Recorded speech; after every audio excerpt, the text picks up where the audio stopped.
Morning, কেমন আছো তোমরা সবাই? আশা করি খুব ভালো আছো আর আমিও খুব ভালো আছি। আজকে প্রচণ্ড গরম। আজকে সকাল থেকেই না ভীষণ টায়ার্ড টায়ার্ড লাগছে।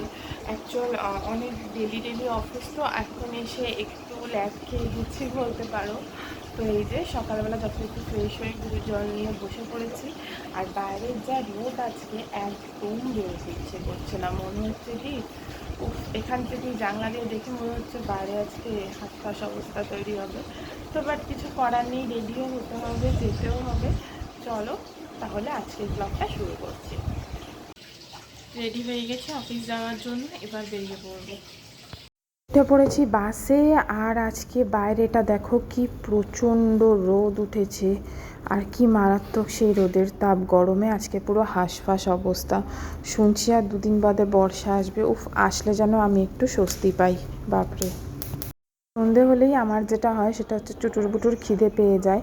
আর সেই খিদের চোটেই চলে এসেছি বিকারামে। আর এসেই দেখতে পাচ্ছি কি সমস্ত টেস্টি স্ন্যাক্স রয়েছে এখানে।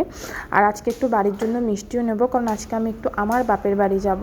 আমার ছোটো কাকা কাকিমা ডিনারে ইনভাইট করেছে, তো সেই জন্য একেবারে মিষ্টিটাও এখান থেকে নিয়ে নেব। আর সন্ধেবেলায় খাওয়ার মতন জিনিস চলো নেওয়া হয়ে গেছে। আমাদের মিষ্টি স্ন্যাক্স নেওয়া হয়ে গেছে। তো ঋতিকা মন পছন্দের মতো খাবার নিয়েছে বলে এখনও খুব খুশি আছে, ওই জন্যই এত হাসছে। যাই হোক, সব খেয়ে দিয়ে এবার বাড়ি ফেরার পালা। এই যখন বাপের বাড়ি ফিরি না, তখন মনটা খুব ভালো হয়ে যায়। কেন কি কত দিন বাদে আবার বাবাকে দেখতে পাবো। সত্যি আমাদের মেয়েদের জীবনটা কি অদ্ভুত না? যেখানে জন্ম হওয়া, যেখানে বড় হওয়া, সেই জায়গাটাকে ছেড়েই কত দূরে চলে যেতে হয়। আর মাঝে মধ্যে সেই ঘুরতে আসা। দূর থেকে যখন বাড়িটাকে দেখতে পাই না, আমার তখন খুব আনন্দ হয়। সেই ছোটোবেলায় বাড়িতে ফেরার সেই রাস্তার মুখ থেকে মার কাছে চিৎকার করে বলতাম, ও মা, আমি এসে গেছি। আর মা দৌড়ে এসে দরজা খুলতো। এই যে বাড়িতে ঢুকে পড়েছি, আর ইনি হলেন আমার দাদা, আমাদের বাড়ির মেন অ্যাট্রাকশন। আর এই যে আমার ছোটো কাকি।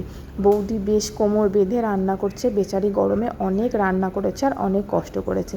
আর আমার দাদার কাজ সারাদিন শুধু পেছনে লাগা আর খাবার কে কী বানিয়েছে না বানিয়েছে টেস্ট করা। এখানে আমার বরের সাথেও গল্প করছে। দুজনের সম্পর্কটা না প্রায় ওই জগাই মাধাই মার্কা, মানে একজন আরেকজনের অনবদ্য সাপোর্টার। আর এই যে বৌদি এখানে অলমোস্ট সমস্ত রান্না করে ফেলেছে, কিন্তু বৌদির পেছনে আমার বর কন্টিনিউয়াসলি লেগে যাচ্ছে।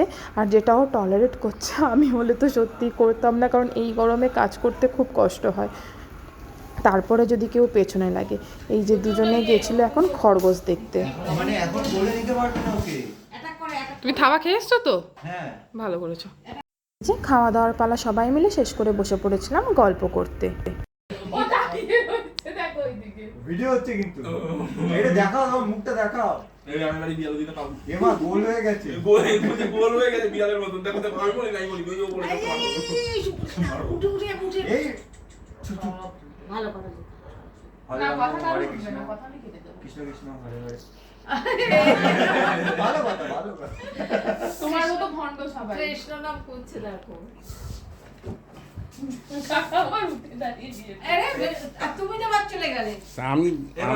আমি কেন তোমরা দুজন কি করছো? 20 মিনিট চলে কি হয়ে যায়? কিছু একটা মিশিয়েছে খাবার, আমি জানি না কি মিশিয়েছে। ওই পাইপের ক্যাপ খুলে কোন খাবার পানিতে মিশিয়ে দিয়েছে। এবার বাড়ি ফেরার পালার ভিডিওটা আজকে এখানেই শেষ করব। সবাই please like, comment, share, subscribe করে পাশে থাকবেন। সবাইকে শুভরাত্রি।